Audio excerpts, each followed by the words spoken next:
Hi, I'm Laura. Today we'll be discussing some questions that have come up from videos that we've previously posted. You will see me, you will hear me, and then you'll also hear my husband, but you won't see him. The first question we're going to go to from the Karma Part 1 video, and this is from Jackie.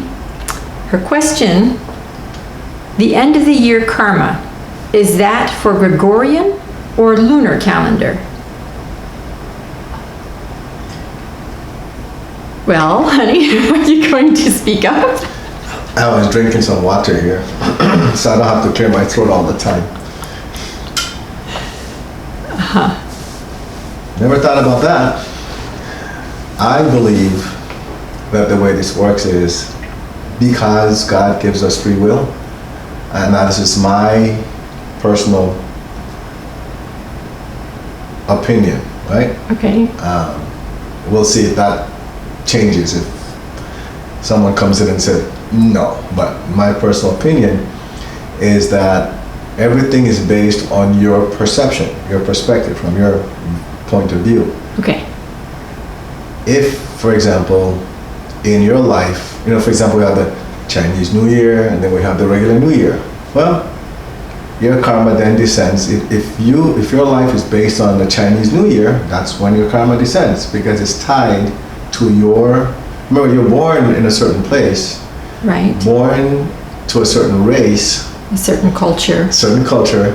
Because it's tied to your karma.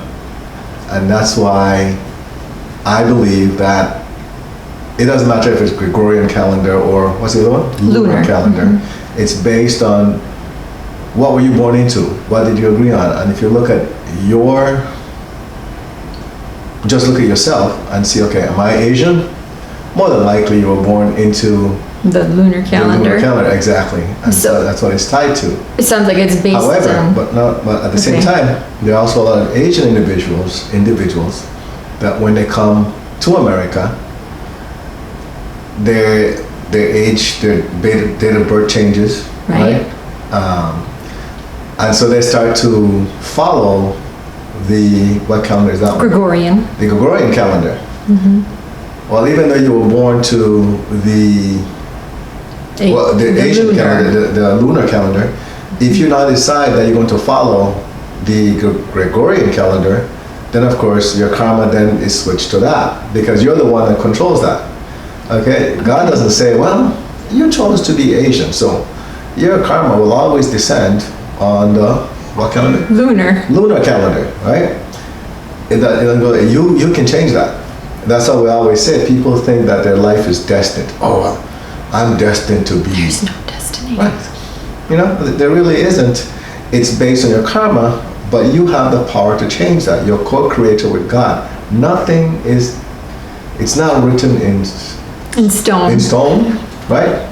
He's still like learning American cliches. No, it's not like that. You literally can change certain things in your life. If you don't like them, you can change them. Okay. Then you just have to know how to do it.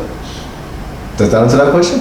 That answers that question. Now, was that purely your opinion, or were you given some information? That's my opinion, but I was also given guidance on that, yes. Okay.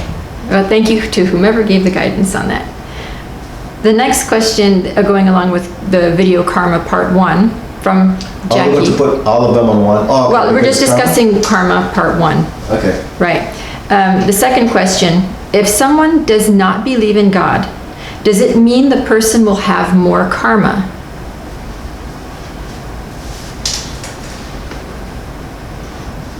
Wow. Thank you for really paying attention to the videos, first of all. Yes. These are good questions. Maybe I should get some whiskey to answer these questions. What does whiskey have to do with answering these questions? It makes people relax, doesn't it? Are you feeling tense from these questions? Keep going, the guy. Anyway. He doesn't drink. Yes, I do. I just drink water. He drinks water, but not alcohol. Okay, so please repeat that question. If someone does not believe in God, does it mean that the person will have more karma? Or, see, I could turn that the other way around. If you don't believe in God, does that mean that you won't have any karma? That's what I was thinking when I first read the question. That's a good question. Whether or not you believe in God has nothing to do with karma.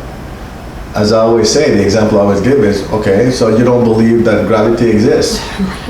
All right? And you could proclaim that all day long or all your life. The moment you go somewhere high or tall, and you jump from there, where do you think you're gonna wind up? Unless you're on the moon, then you'll keep floating, right? But as long as you're on Earth, you'll be really surprised as to what's gonna happen to you if you don't believe in gravity. Well, it's the same thing here. Whether I believe in God, you still have karma.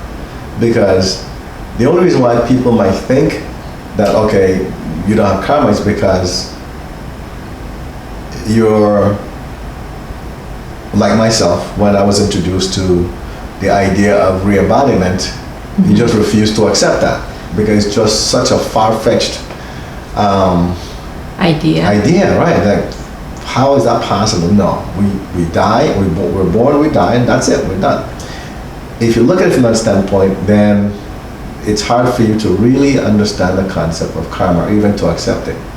However, if you just give yourself the chance to be open to the idea, just a small possibility that there's re-embodiment, then you know that in previous lives, more than likely you've done something that wasn't too nice, and then you have to handle it in this lifetime or some other lifetime, right? Right. So, how do you know if in that lifetime you believe in God? So you're just looking at this lifetime now.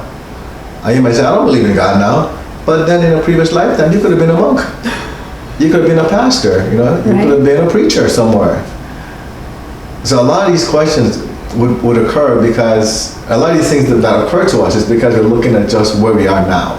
We're looking at, okay, this is who I am. I'm living right now. And so certain questions come up without thinking, well, what if I actually lived before? Could I have been a nun? Could I have been a monk? Highly possible. Okay, but let's say in all your lifetimes you've never been a monk and you just never believe in God at all. Okay. All right, so let's take it to the extreme, right? Okay. So you just, God created you and like, no, he didn't. I believe what Darwin said. You know, just I came from a cell from somewhere in the river, who knows where. That's where I come from. Okay, great. It's good that you believe that, but guess what? You still have karma. Because according to the laws of God, according to universal law, we've all done things that we have to balance. Some people are farther ahead than others. And whether or not you believe it, okay. Karma says, I'm here, you have to balance. It's like driving on a highway. And then you say, I'm not gonna follow that speed limit sign, I don't believe in that. Right? Right. And the line, it's right there. 65 miles per hour, right? And you're like, forget it. I'm going 18, 19 miles per hour. What do you think is going to happen after a while? It might not happen that same day, right? Right. And that's why a lot of people just keep speeding because it could go a year or two before finally they get pulled over, right? Then what do they say? I've been doing it this whole time. Why did it happen now? Does that sound like karma? It does. Right? And that's exactly what happens. Or people, they know they're parking. Have you ever seen these people? They go and they park in a handicap zone. And they get out, there's nothing wrong with them. Right. They don't even have a handicap sign on their car. And then, you know, one day they'll be caught, right? It's gonna happen. And then they get this ticket. What will they say? I've done it before. Why did I get caught now? No, but they won't say, why did I get caught now? They'll say, why are they giving me a ticket now? Right. Everybody does it, they'll also say. Exactly. They'll say, everybody does it, you know, so why did they pick me? Why are they picking on me? It's karma. It came back at you. Exactly. So whether or not you believe it, it's there. And if anybody just take the time to review part of your life, in this lifetime, more than likely, you've seen a situation where you've done or thought about something and all of a sudden, almost immediately you felt the repercussions. You know, you might have you became a smart aleck, right? And all of a sudden you ran into a door or something, or you stubbed your toe, or all of a sudden you hurt your finger. Like, ouch. Think back to what you just said or did. That's something that comes back that quickly. And you might say, well, that's coincidence. So you call coincidence, you call it coincidence. The law of karma says, no, that's karma. You just That's pay payback. back. Exactly. So people might look at it differently, but it's literally the same thing. Okay. Now, you could change the name if you want. Karma doesn't care. All right. Does that help? Yes, that answers the question. Okay. Thank you very much. We'll see you in the next video. Please remember to like and subscribe and share the video if you think it might help someone else.